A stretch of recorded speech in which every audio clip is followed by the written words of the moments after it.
বন্ধুরা দেখতে পাচ্ছেন এই যে আমাদের রাস্তার সম্পদ এক সাধু ভাই এই বৃষ্টির মধ্যে কাটতেছে। তার কি উদ্দেশ্য আমরা বুঝতে পারতেছি না, কিন্তু অনেকক্ষণ যাবত দেখতেছি গাছ কাটতেছে। আপনারা চেহারাটা একটু দেখে রাখুন। এই যে সুন্দর সুন্দর গাছগুলো কাটতেছে দেখতে পাচ্ছেন। এই গাছগুলো থেকে একসময় কলা হইতো, কিন্তু এখন এই সাধুর কি মনের ইয়া ভাই। এই যে বন্ধুরা এটা কি কে এই কাজটা করছে রে ভাই? এই যে রাস্তার সাইডে দেখছেন গাছগুলো, আর ঝিরি ঝিরি বৃষ্টি হইতেছে, তার মধ্যে আমাদের এই সাধু ভাই গাছগুলো কাটতেছে। এই দেখতেছেন এই গাছটা কত বড় হইতো।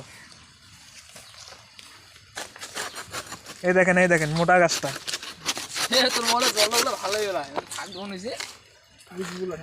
তো আপনারা যেখানে সাধুর দেখা পাবেন তাকে ধরে এই কথাটা জিজ্ঞাসা করবেন।